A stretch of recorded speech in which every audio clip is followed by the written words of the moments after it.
malam. Hai orang muda Katolik di seluruh Indonesia.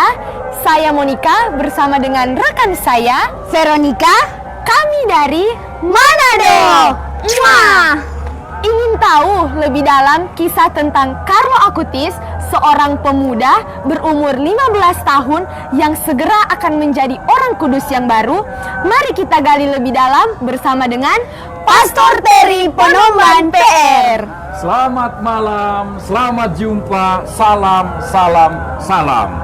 Carlo Acutis, wow, remaja keren, ganteng dari Italia. Viral kayak sekali, bintang Pastor. film. Iya, Pastor. Dan akan jadi beato, calon orang kudus. Luar biasa. Lalu? Begini Pastor, Ya, di seluruh dunia lagi heboh-heboh dengan Carlo Acutis, betul. remaja yang 15 tahun menjadi beato. Iya, Calon- masih remaja. Iya. Belum terlalu stabil umumnya ya remaja-remaja. Tapi bagaimana dengan Carlo yang ini? Wah, yang ini ya Special edition. memang Karena dia akan segera menjadi calon beato. beato. Iya, orang kudus. Orang Lalu, kudus. memangnya kenapa? Tidak boleh? Bukannya itu hanya panggilan para orang imam, para suster-suster dan para tua-tua pastor? Oh, itu masalahnya. Baik, adik-adik, tahun 2018 Paus Fransiskus mengundang uskup-uskup seluruh dunia dan bersama wakil-wakil orang muda berbicara tentang peranan orang muda dalam gereja zaman now. Pada hari terakhir dia memberikan statement dengan satu seruan yang mengguncangkan dada orang muda seluruh dunia. Katanya, "Be saint, jadilah orang kudus. Jangan takut, jangan tunda, jadilah orang kudus. Kristus ingin kamu kudus seperti Kristus sendiri adalah kudus." Kemudian dia katakan, "Aku ingin orang-orang muda Katolik berjins, berbaju ketat, tetapi kudus hidupnya. Aku ingin orang-orang kudus yang berjalan di jalan-jalan di tengah-tengah kehidupan, biar mereka masih muda." Mengapa? Karena Yesus sendiri berkata, "Hendaklah kamu menjadi kudus seperti Bapamu di surga kudus adanya." Maka menjadi kudus adalah panggilan semua orang, termasuk Carlo Acutis, Monica, dan Veronica. Jadi panggilan untuk menjadi kudus itu panggilan kita semua ya, Pastor? Iya, kita semua. Jadi untuk menjadi kudus apa saja prosesnya? Kan orang tidak langsung menjadi santo dan santa. Bahkan seingat saya ada santo dan santa yang masa hidup mudanya ya seperti kita-kita ini. Seperti Santo Agustinus, Santo Fransiskus Assisi, dan Santo Paulus. Iya kan, Pastor? Betul ya. Veronica, rupanya Monica mau menjadi orang kudus. Dia Iya, sudah tanya, Pastor. jalan-jalan, Amin, Pastor. langkah-langkah Amin. yang baik. Kita doakan, Begini. Pastor. Santa Monica sudah ada ya, tinggal Monica muda. Oke, begini. Langkah pertama, tapi lebih dulu betul. Tidak semua santo, orang kudus, waktu lahir sudah jadi santo. Karena mereka mengalami pergumulan hidup seperti Agustinus. Hampir semua dosa dia sudah buat.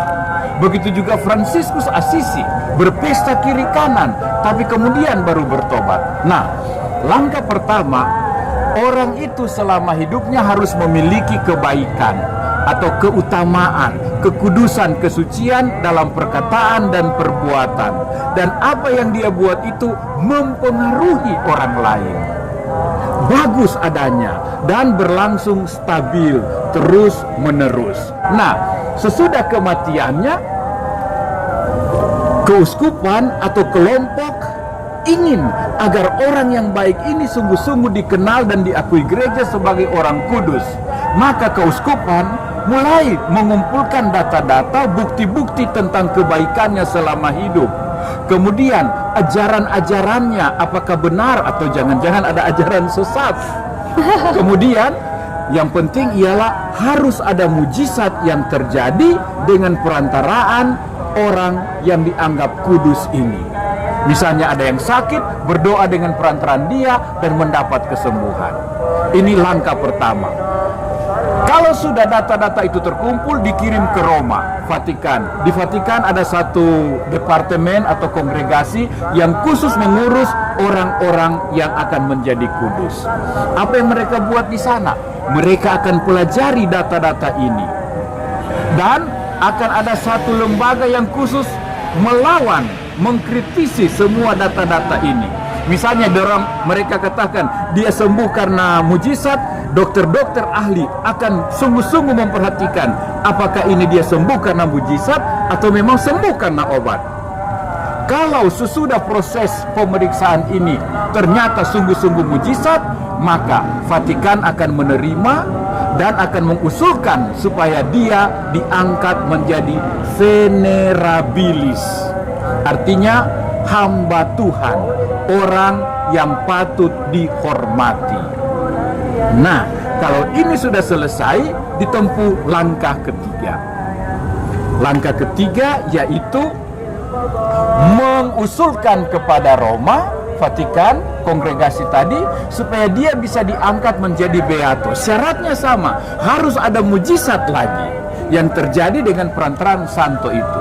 Dan untuk ini, untuk Carlo Acutis ada terjadi sebuah mujizat yang sebentar saya akan ceritakannya.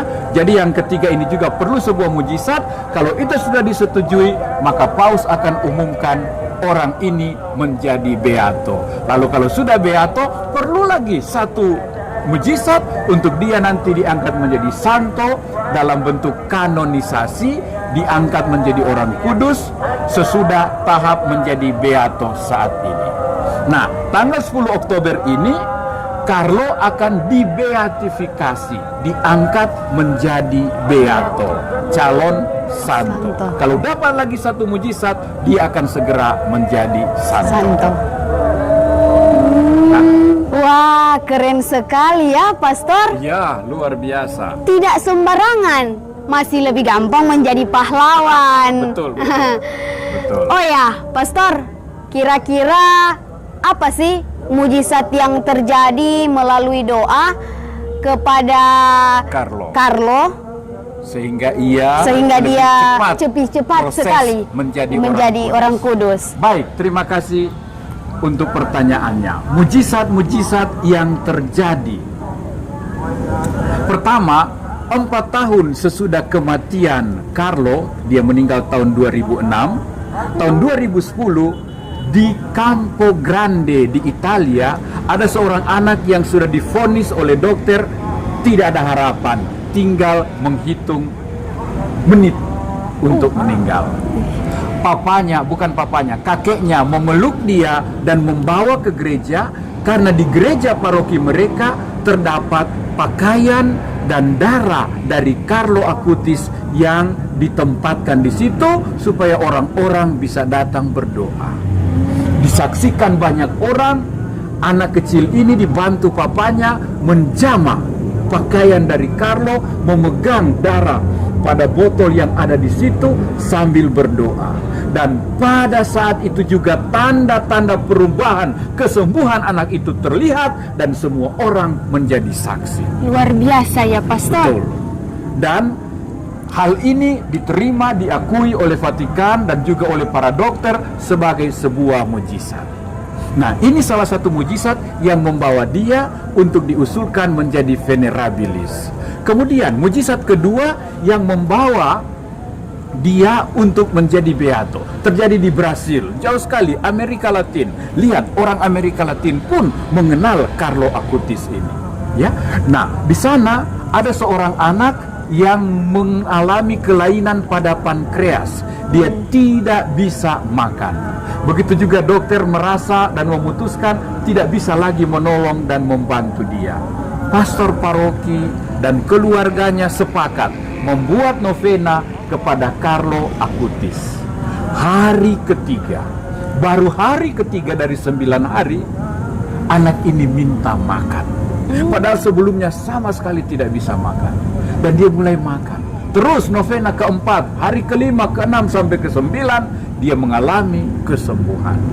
Para dokter memeriksa dan segera melaporkan ke Vatikan sebagai bukti untuk dia boleh diangkat menjadi beato melalui proses beatifikasi. Dan pada Februari tahun ini, sesudah penyelidikan beberapa tahun ini, terjadi tahun 2013. Bayangkan sekarang 2020. Hampir 7 tahun kejadian ini dipelajari terus menerus. Sebab jangan sampai sesat. Vatikan akhirnya mengakui ini adalah sungguh-sungguh mujizat, dan mujizat inilah yang mengantar Carlo untuk proses beatifikasi pada tanggal 10 Oktober ini. Pastor, maafkan saya. Ya. Pada hemat saya, mujizat itu kan bukan hanya karena ada suatu penyakit yang disembuhkan. Betul. Mujizat bisa jadi dalam bentuk yang lain. Bisa saja karena ada kemajuan rohani sehingga membawa perubahan hidup orang lain, atau apa begitu. Apakah itu juga diperhitungkan? Betul sekali, bijaksana sekali, mendalam sekali pertanyaanmu ini. Ya, jadi mujizat itu bukan hanya mujizat fisik, ya, kesembuhan fisik, tapi kita juga bisa lihat apa yang terjadi. Dan buat saya inilah mujizat paling pertama dari Carlo. Ibunya Antonia, maaf, sendiri dia mengaku, saya ini bukan ibu Katolik yang ideal. Saya masuk gereja hanya waktu membaptis anak-anak, komuni pertama, dan kawin. Ibunya mengakui dia malu pada anaknya. Ketika anaknya mulai merayakan Ekaristi tiap hari, ketika anaknya beradorasi, ketika anaknya berdoa rosario, ketika anaknya begitu baik dalam kehidupan menggereja dan berdoa, ibunya malu.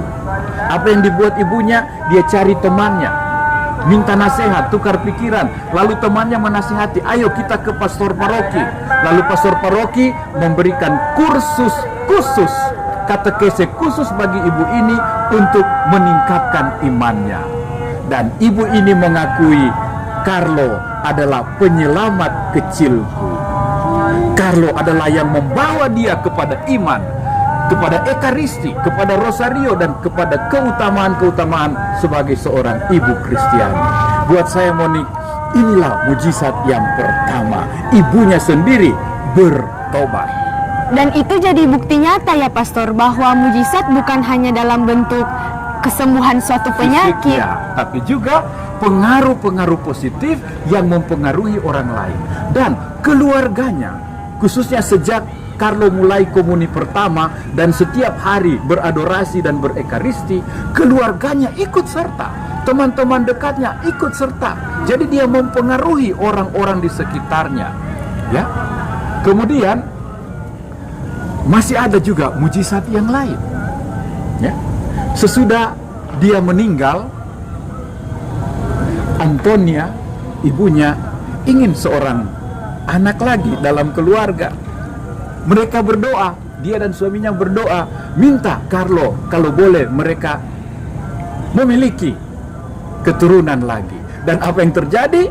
4 tahun sesudah kematian Carlo, mereka mendapat anak kembar, 2 sekaligus. Dan hebatnya, anak ini lahir pada tanggal kematian Carlo. Jadi Carlo meninggalkan dunia ini, 2 adiknya datang menemani papa mamanya di dunia ini. Ini juga sebuah mujizat. Dan ibunya mengakui ini adalah hasil doa kami kepada orang kudus, kepada calon orang kudus, kepada anaknya Carlo ini. Tentu masih ada mujizat-mujizat lain, ya. Dan ini terbuka bagi kita juga. Ya, kita bisa mulai berdoa kepada Carlo, mohon kesembuhan, mohon pertobatan. Terserah. Kita bisa memanfaatkan dia sebagai sahabat kita, orang kudus yang ada di surga. Monik dan Veronik, masih ada satu yang saya lupa. Nicola Gori, salah satu dari panitia di Vatikan yang meneliti usulan Carlo untuk menjadi beato ini, dia memberi kesaksian bahwa dari seluruh data yang didapatkan, mereka berkesimpulan bahwa sudah semenjak hidupnya Carlo mempengaruhi orang lain secara positif, terutama orang lebih ekaristis, orang lebih seperti Carlo juga, tertarik menolong dan membantu orang-orang miskin. Pernah ada temannya yang papa mamanya broken home, tidak bisa bersatu. Dia panggil temannya itu untuk tinggal di rumah bersama dia, merasakan kehangatan papa mama bersama papa mamanya. Hal-hal seperti ini sangat menyentuh orang. Dan juga jangan lupa, dia sakit menderita leukemia sepanjang tahun-tahun terakhir hidupnya. Kendati dia sakit, dia bilang, saya mempersatukan sakit saya ini dengan derita Kristus disalib untuk para paus, untuk gereja, untuk keselamatan, untuk pertobatan dunia. Dan dia juga mengumpulkan semua sejarah, berita, YouTube, film, video tentang tentang mujizat-mujizat Ekaristi yang terjadi di seluruh dunia. Karena dia seorang programmer, dia bisa mengumpulkan itu dan membuat satu koleksi sehingga orang dengan mudah bisa memperdalam tentang Ekaristi, khususnya mujizat-mujizat yang terjadi di seluruh dunia lewat kumpulan yang dia dengan tekun kumpulkan dari mana saja. Ini semua sungguh-sungguh satu harta, satu warisan yang bagi gereja di zaman milenial ini sungguh-sungguh sebuah harta, sebuah kontribusi yang sangat berguna. Berapa banyak orang diantar kembali ke meja Ekaristi, kepada adorasi tubuh dan darah Kristus seperti ibunya. Biasanya orang tua membimbing anak, sekarang anak membimbing orang tua. Waduh, terima kasih banyak ya, Pastor. Terima kasih pada Tuhan. Sangat mengharukan sekali. Benar, benar. Carlo yang anak zaman now memanfaatkan medsos secara gemilang, bukan untuk menjadi seorang budak. Ia gunakan untuk membuat orang menjadi ketagihan akan Ekaristi, Betul sekali. membuat orang menjadi lebih beriman. Iya, Dan ia buat itu pada saat ia sakit, betul sekali. ia menderita, dan pada bayang-bayang kematiannya. La vita è bella, hidup itu indah. Kenapa ya kita sia-siakan? Betapa banyak orang muda di luar sana yang hidup terperangkap oleh cinta dan kepuasan diri, oleh hidup menyendiri, bahkan terperangkap menjadi budak-budak kesenangan fana zaman sekarang ini. Padahal orang muda mampu merubah dirinya, kemudian merubah keluarganya, lalu merubah teman-temannya, bahkan merubah dunia hanya dengan sebuah kebaikan. Beato Carlo, doakanlah kami. Amin. Iya. Salam, salam, salam orang muda Katolik di seluruh Indonesia. Selamat, selamat, selamat. Kita kedatangan sobat baru dari surga. Beato Carlo Acutis. Be holy. Why not? Be holy. Yes, we can. Love you, Beato Carlo Acutis. Love you all. Sobat muda Katolik di seluruh Indonesia, jangan lupa like dan share ke teman-teman, juga subscribe channel YouTube kami. Dan jika ada pertanyaan mengenai iman Katolik, silahkan tinggalkan di kolom komentar. See you.